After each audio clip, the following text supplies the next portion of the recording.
Corona virus की वजह से पूरी दुनिया की अर्थव्यवस्था जो है वो फ्रीज हो चुकी है, या दूसरे शब्दों में हम यूं कहें कि कोरोना वायरस की वजह से ही पूरी दुनिया के अंदर हाहाकार मचा हुआ है। दुनिया के अंदर ऐसे देश जहां पे मेडिकल फैसिलिटी, हेल्थ फैसिलिटी, जहां पे top class, world class facility थी, आज वहां पे सबसे ज़्यादा केसेस सामने आ रहे हैं और वो घुटने टेक चुके हैं। अच्छा, बात करते हैं केवल दुनिया में ऐसा हो रहा है तो क्या सर हमारा भारत इससे बचा हुआ है? तो अब भारत के आंकड़े भी कोई ज़्यादा अछूते रहे नहीं हैं। आप देखिएगा कि सबसे ज़्यादा केसेस इन दिनों में आ रहे हैं, 4000 से भी ज़्यादा केस एक दिन के अंदर देखने को मिल रहे हैं। अच्छा, जब बात आती है कि ये इतना ज़्यादा आगे बढ़ रहा है तो भाई कोई इलाज, या अभी तक लोग ठीक भी हो रहे हैं, जैसे लाखों लोग ठीक भी हुए, ठीक कैसे हुए? तो देखिएगा, ठीक वो हुए कोई दवाई से नहीं हुए, वो अपनी इम्यूनिटी के कारण हुए, उनकी रोग प्रतिरोधक क्षमता जो है उसी के कारण ठीक हो गए वो। तो अभी तक इसकी कोई दवाई नहीं है, कोई इलाज है नहीं इसका, लेकिन फिर भी दुनिया के अंदर फिलहाल के लिए कुछ ऐसी वैक्सीन पे ट्रायल शुरू हो चुका है। ऐसा माना जा रहा है कि वो वैक्सीन जो है वो वरदान साबित होंगी और आने वाले टाइम में इस कोरोना को हरा सकती है। वो 6 वैक्सीन जो दुनिया को कोविड-19 से बचा सकती है, उन्हीं के बारे में हम इस वीडियो लेक्चर सीरीज में एनालाइज करेंगे। देखते हैं वो कौन सी वैक्सीन है और एक्चुअल में आज से पहले क्या उन्होंने किसी और बीमारी के ऊपर जो है इलाज किया था, और कितनी हद तक जो है ये बात सही है कि आने वाले टाइम में कोरोना वायरस को ये 6 वैक्सीन हरा सकती है। जी हाँ, मेरा नाम है सुनील, स्वागत करता हूँ आप सभी का मेरे यूट्यूब चैनल स्टार एजुकेशन में। तो चलिए शुरू करते हैं। आशा करता हूँ आप सभी बहुत अच्छे होंगे। देखिएगा, कोरोना वायरस में जो ये वैक्सीन है, इनके लिए उम्मीदें कौन कौन सी है। देखिएगा, इस पर ट्रायल कैसे होता है, पहले तो मैं आपको ये समझा देना चाहता हूँ कि कोई भी वैक्सीन होती है उसका ट्रायल कैसे लिया जाता है, और उसके लिए बेसिकली 3 चरण होते हैं या 3 फेज होते हैं उनको किसी भी वैक्सीन को अपनाने के लिए। पहला फेज जो होता है, इसके अंदर बहुत ही कम लोग पार्टिसिपेट करते होते हैं, और ये वही लोग इसमें पार्टिसिपेट करते हैं जो बिल्कुल स्वस्थ होते हैं, उनको कोई बीमारी नहीं होती है। फॉर एग्जांपल, कोई नई दवाई है और नई वैक्सीन तैयार की है और हम लोग स्वस्थ हैं, हमको कह दिया जाए भी ये वैक्सीन है, इस पर आपके ऊपर ट्राई करना है। तो देखिएगा, 100 में से 80 लोग तो सीधा ही मना करेंगे, भाई देखो हमारे अंदर तो कोई प्रॉब्लम है नहीं, ट्राई करना तो किसी और पे करिएगा। इसी वजह से ये जो फर्स्ट फेज है, इसके अंदर लोगों की संख्या बहुत कम होती है, और जितनी भी होती है वो सारे के सारे स्वस्थ होते हैं, हेल्दी होते हैं। दूसरा ज़्यादा इंपॉर्टेंट है इसके अंदर क्या होता है कि लोगों की संख्या ज़्यादा होती है, क्योंकि उनको जो है वो कोई ना कोई बीमारी या पर्टिकुलर वही डिजीज़ होती है जिसका वैक्सीन जो है वो तैयार किया जा रहा है। उनको बेसिकली कंट्रोल ग्रुप्स के अंदर जो है रखा जाता है, ताकि ये देखा जा सके कि वैक्सीन जो है वो कितने हद तक सुरक्षित है। कंट्रोल ग्रुप का ये मतलब होता है एक ऐसा ग्रुप जिसके अंदर प्रशिक्षण में भाग लेने वाले बाकी लोगों हैं उनसे अलग रहेंगे।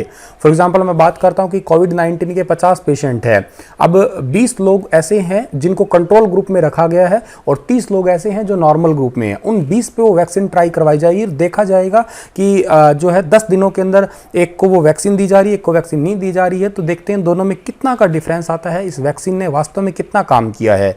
बेसिकली ज़्यादा ये सेकेंड फेज ही यूज़ किया जाता है किसी भी वैक्सीन के अंदर। अच्छा, थर्ड फेज भी क्या होता है? थर्ड फेज ये होता है कि वैक्सीन की कितनी खुराक जो है असरदार है, ये भी देखा जाता है कि डोज कितनी देनी चाहिए। ठीक है, जैसे फॉर एग्जांपल कोई वैक्सीन है, कोई लिक्विड वैक्सीन है मान लेते हैं, और वो 5 ml दी जा रही है, 5 ml से उसमें हल्का सा इजाफा हुआ, तो देखते हैं उसको 6 ml कर दिया जाए, या हो सकता है उसको एकदम से डबल कर दे। डबल करने से हो सकता है वो ज़्यादा बीमार भी हो सकता है या कुछ और प्रॉब्लम आ जाए। तो ये थर्ड फेज बेसिकली जो कितना, मतलब उसकी कितनी मात्रा होगी वैक्सीन की, इस पर ट्रायल होता है। कॉमनली सेकेंड फेज यूज़ किया जाता है। ठीक है, अब ये 6 वैक्सीन जो हैं, इन 6 वैक्सीन के अंदर सबसे पहली जो वैक्सीन है उसका नाम है mRNA 1273 वैक्सीन। ठीक है, वैसे तो देखो क्या है, विशेषज्ञों का ये कहना है कि जिस रफ्तार से ये कोरोना वायरस बढ़ रहा है, ठीक है, उसी रफ्तार से इसकी वैक्सीन को तैयार करने के लिए हमें जो है वो इलाज या कुछ संभव प्रयास करने ही चाहिए।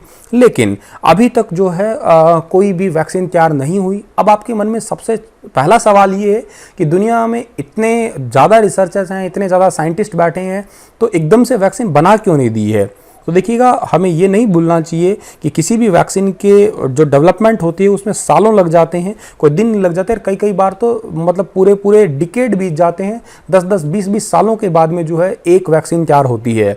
ऐसा एक एग्जाम्पल है, इबोला वैक्सीन जो है उसको मंजूरी मिली थी, तकरीबन 16 साल के अंदर उसको वो जो है वो तैयार हुई थी। और ये बहुत ही सिंपल सी बात है, वैक्सीन के जितने भी डेवलपमेंट होते हैं उनको लगभग जो है फर्स्ट फेज़ का ट्रायल करते हैं जानवरों पे ही किया जाता है, क्योंकि मैंने अभी कहा ना फर्स्ट फेज़ में इंसान तो राजी होते नहीं है, स्वस्थ होते हैं, वो तो जानवरों पे उन पर ट्रायल किया जाता है, फिर जाके उनको जो है वो मंजूरी दी जाती है। अब जो हमारी ये सबसे पहली वैक्सीन है जिसका नाम मैं आपको बता रहा हूँ mRNA 1273 वैक्सीन, इसके बारे में अगर हम बात करें, देखो ये बेसिकली मॉडर्ना थेराप्यूटिक एक अमेरिका की बायोटेक्नोलॉजी कंपनी है जिसका हेडक्वार्टर है मैसाचुसेट्स में, वहाँ की ये कंपनी है। इसने कोविड-19 के लिए जो है एक वैक्सीन बनाने की कोशिश की है। इस वैक्सीन का नाम रखा है mRNA।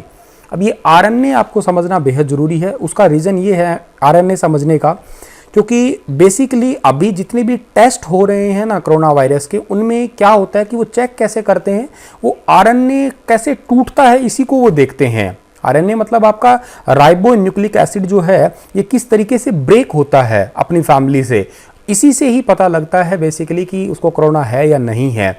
मैंने आपको एक दिन टेस्टिंग पे वीडियो बनाया था, उसके अंदर भी थोड़ा सा इसका जिक्र किया था, लेकिन अभी बता रहा हूँ ये RNA जो होता है ये इसके अंदर बस इसी को चेक करके ही कोरोना वायरस का पता लगाया जा सकता है। और अभी ऐसा मकसद है कि ये वैक्सीन अगर तैयार होगी तो जो हमारी रोग प्रतिरोधक क्षमता यानी कि इम्यूनिटी पावर है उससे ये लड़ पाएगी जो ये वैक्सीन है, और इम्यूनिटी को स्ट्रॉन्ग कर देगी, यानी कि कोई भी बीमारी, ना केवल कोरोना वायरस बल्कि कोई भी बीमारी है उसको आने से रोक सकती है ये वाली वैक्सीन जो है। और बेसिकली ऐसा बहुत पहले भी किया जा रहा है। ठीक है, देखो क्या होता है कि जहर को जहर मारता है, एक आयुर्वेद का नियम है। तो क्या करते हैं, कुछ ऐसे जो है एंटीबॉडी तैयार किए जाते हैं या कुछ ऐसे विषाणु तैयार किए जाते हैं जो उन्हीं के खिलाफ लड़ सके, लेकिन इसके अंदर ऐसा नहीं है। इसके अंदर कुछ अलग टेक्निक तैयार की गई है, ठीक है, जो कि बेसिकली RNA बेस्ड हैं। और ये बेसिकली RNA मैसेंजर या राइबो न्यूक्लिक एसिड जो है उसी पे ही आधारित है, और ये मैसेंजर्स को चेक करेगा कि किस तरीके से जो है वो ये आपका आगे फैल रहा है, मतलब फैलने से रोकेगा और इसके खिलाफ लड़ने वाली एंटीबॉडीज़ को जो है वो स्ट्रॉन्ग करेगा, ऐसा माना जा रहा है। तो वैज्ञानिक ये उम्मीद कर रहे हैं कि ऐसा करने से जो व्यक्ति उसकी रोग प्रतिरोधक क्षमता है वो बढ़ जाएगी और संक्रमण के खिलाफ लड़ने में काफ़ी ज़्यादा जो है वो ताकतवर होगा या सक्षम भी होगा। अगली एक वैक्सीन है जिसका नाम है आपका INO 4800, ठीक है, INO 4800। अमेरिका की बायोटेक्नोलॉजी कंपनी इनोविया ने इसको बनाया है, जिसका हेडक्वार्टर पेंसिल्वेनिया के अंदर है। ठीक है, इस कंपनी का फोकस है कि जिसमें मरीज के जो सेल होते हैं यानी कि जो हमारी कोशिका होती है उनके अंदर प्लाज्मिड यानी कि एक टाइप की छोटी सी आनुवांशिक संरचना, उसको DNA के थ्रू इंजेक्ट करवा दिया जाएगा। मतलब बाहर से ही कुछ ऐसे सेल जिसके अंदर यूं कहिएगा वो ऐसा सेल जिसके अंदर कोई भी प्रकार का दूसरा वायरस या एंटीजन वगैरह अटैक ही ना कर सके, ऐसा बॉडी के अंदर इंजेक्ट होगा और वही सेल जो है वो एंटीबॉडी बनाने में तैयार कर देगा। मतलब शरीर के अंदर बहुत सारी एंटीबॉडी तैयार कर देगा, तो जिस व्यक्ति को जो कोविड-19 है या कोरोना वायरस है वो उसको खत्म कर सकता है। तो बेसिकली ये वैक्सीन ऐसे काम करने वाली है। चाइना के अंदर बेसिकली फिलहाल जो है वो 3 टाइप की वैक्सीन जो है वो उस प्रोजेक्ट पे काम चल रहा है, जिसके अंदर ह्यूमन ट्रायल भी स्टार्ट हो चुका है, जिसमें से पहली वैक्सीन है ये आपकी AD5-NCOV वैक्सीन। ये वैक्सीन क्या है, बेसिकली एडिनो वायरस जो है उसी से ही तैयार की गई है। ये बेसिकली एडिनो वायरस जो है ये हमारी आँखों को या हमारी ट्रैकिया को या हमारे लंग्स को या हमारी जो इंटेस्टाइन है उनको या नर्वस सिस्टम को, इन्हीं को ही अटैक करता है, और इसी वायरस से ही ये तैयार करके जो है ये वैक्सीन जो है तैयार की जा रही है। बेसिकली ये वायरस जो है ये भी एक सेल के थ्रू ही हमारी बॉडी में पहुंचाया जाएगा और वैसे ही काम करेगा जैसे कि पिछली वैक्सीन काम कर रही थी 4800 वैक्सीन की। बॉडी के अंदर एंटीबॉडी, सफिशिएंट एंटीबॉडी जो है वो तैयार कर दी जाएगी, और एंटीबॉडी अगर कोरोना वायरस से लड़ने वाली तैयार हो चुकी है, इसका मतलब ये है कि हम लोग आने वाले किसी भी वायरस से जो है वो बच सकते हैं या अपने अंदर जो है रोग प्रतिरोधक क्षमता को बढ़ा सकते हैं। और ये बेसिकली उस वेक्टर प्रोटीन को एक्टिवेट कर देता है जो रोग प्रतिरोधक क्षमता से लड़ने में जो है मदद करता है। अगली वैक्सीन है LVSMENPDC वैक्सीन। ये बेसिकली वैक्सीन जो है ये चीन के ही सेजेन के अंदर मेडिकल इंस्टीट्यूट के अंदर तैयार की गई है। ये एचआईवी जैसी बीमारियों के लिए ज़्यादातर काम करते हैं। एचआईवी सेकंड स्टेज में इसका ज़्यादातर यूज़ होता है और ये बेसिकली लेंटी वायरस से तैयार की गई है, जो जितनी भी हेल्पिंग आपकी सेल होती है उनमें ये मदद करेगी। काम वैसा ही करना है इसने बेसिकली कि रोग प्रतिरोधक क्षमता बढ़ाना और साथ ही साथ जो है हमारे अंदर हर्ड इम्यूनिटी जो होती है उसी को स्ट्रॉन्ग करना। अगली एक वैक्सीन है CHAdOx1 वैक्सीन। ये ब्रिटेन की ऑक्सफोर्ड यूनिवर्सिटी के जेनर इंस्टीट्यूट में जो है तैयार की गई है और इसका पहला क्लिनिकल ट्रायल जो है वो 23 अप्रैल 2020 को यूरोप में स्टार्ट भी हो चुका है। जेनर इंस्टीट्यूट ने वैज्ञानिकों ने इसी तकनीक पे काम कर रहे हैं जो कि चाइना की तकनीक है, या पहली मैंने वैक्सीन पढ़ाई है अभी आपको कि इम्यूनिटी को ही स्ट्रॉन्ग करना। एक वैक्सीन है फेविपिरावीर। ये वैक्सीन इन जितनी भी पांचों वैक्सीन थी उनमें ये छठी वैक्सीन सबसे स्ट्रॉन्ग मानी जा रही है। ठीक है, ये basically Fuji film Toyama chemical limited company है, इसने तैयार की है। ये एक जेनरिक दवाई है। इससे पहले इसका यूज इन्फ्लुएंजा के अंदर भी किया गया था। चीन, जापान, इटली जैसे कई देशों में जो है इसका इलाज जो है कोविड-19 के लिए अभी इसका ट्रायल चल भी रहा है और ये बेसिकली जापान के फ्यूजी फिल्म कंपनी जो है वो इसको बना रही है और पहली बार 2014 में इस दवाई का जो है इस्तेमाल करने की मंजूरी मिली थी। 2016 में फ्यूजी फिल्म ने इसका लाइसेंस चीन की फार्मा कंपनी को भी दिया था और 2019 में ये एक जेनरिक मेडिसिन बन गई थी। अब देखिएगा ये सारी की सारी दवाइयाँ तो है, ठीक है सारी बातें, लेकिन वैज्ञानिकों की राह में चुनौतियाँ क्या है? क्या ये जितनी भी वैक्सीन है क्या वास्तव में ये सही साबित होंगी? तो देखिएगा डॉक्टर फेलिपे टॉपिया जर्मनी के हैं। उनका ये कहना है कि इनमें से किसी भी तकनीक के जरिए अब तक किसी दवाई या इलाज की खोज नहीं हुई है, ना ही इंसानों पर इनका कोई इस्तेमाल हुआ है, ना ही किसी खोज की अभी तक अनुमति मिली है।